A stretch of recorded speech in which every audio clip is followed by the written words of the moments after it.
Aujourd'hui, malheureusement, le président de la République est atteint par l'âge. Il n'a plus le pouvoir physique avec ses contraintes, ses exigences. Il n'a plus la force pour exercer.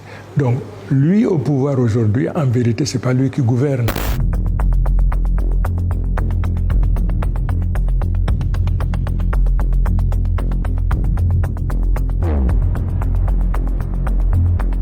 On s'aperçoit que, par exemple, durant les 14 dernières années, le chef de l'État qui préside aux destinées de notre nation, qui veille à ce que toutes les institutions se déroulent normalement, n'a pas organisé un seul conseil de ministres.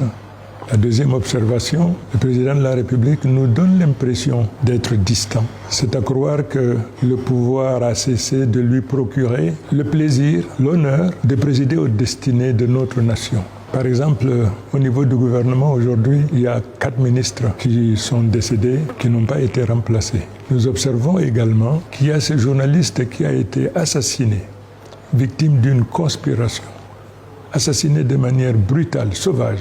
Cela a suscité l'émoi de la nation en particulier, du monde en général. Jusqu'à présent, il n'y a pas eu de suite. Les populations s'interrogent. Nous qui étions ses collaborateurs, on s'interroge. Qu'est-ce qui justifie, qu'est-ce qui explique cette distance vis-à-vis du pouvoir?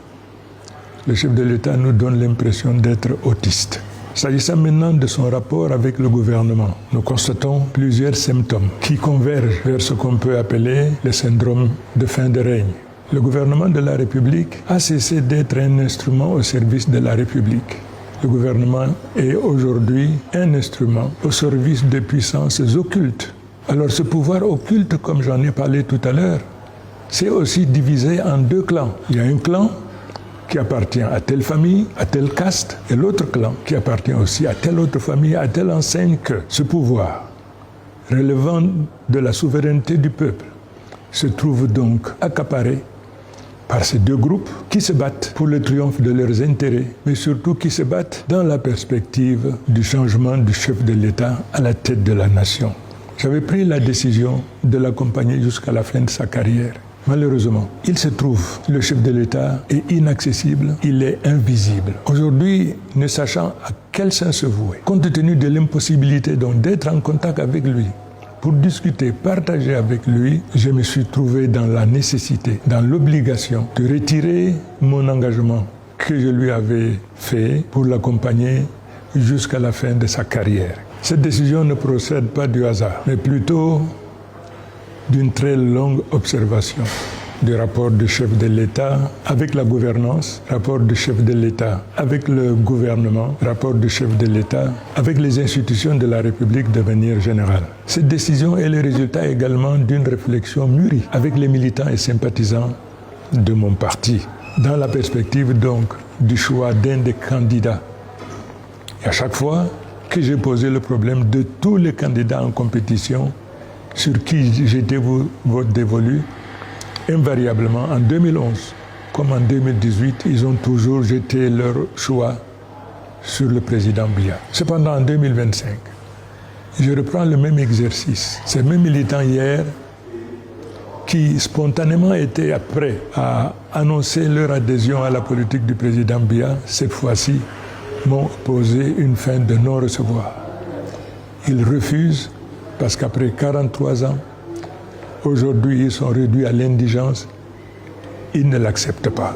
On ne gouverne pas une nation par procuration ou par délégation de pouvoir. Aussi longtemps que le président de la République était aux commandes et prenait des décisions qui étaient exécutoires, on peut dire, oui, il exerçait le pouvoir. Le pouvoir qu'il exerce aujourd'hui, il l'exerce par procuration.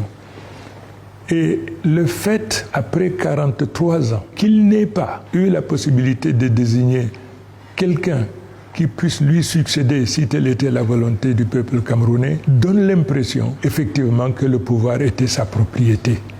C'est pour ça donc que nous disons non, le pouvoir est la propriété du peuple et c'est le peuple qui, conformément aux dispositions constitutionnelles, procédait donc à l'élection du nouveau président.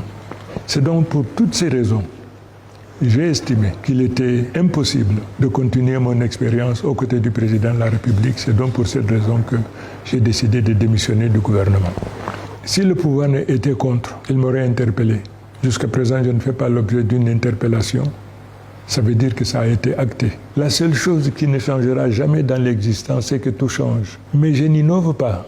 On ne reste pas fidèle à l'incompréhensible, à l'inacceptable. Les Camerounais veulent le changement. Et ce changement prescrit à tous les Camerounais de manière générale, et ceux des partis politiques en particulier. Il faut qu'on se souvienne que l'immense majorité des Camerounais aspirent au changement. Il faudrait donc que les dirigeants de chaque parti politique, individuellement, fassent d'abord leur mieux, leur aggiornamento, ensuite comprennent la nécessité de construire des passerelles pour que les uns aillent vers les autres, afin que nous puissions mettre ensemble effectivement une dynamique et que nous puissions trouver éventuellement un seul candidat que nous présenterions contre le président du RDPC.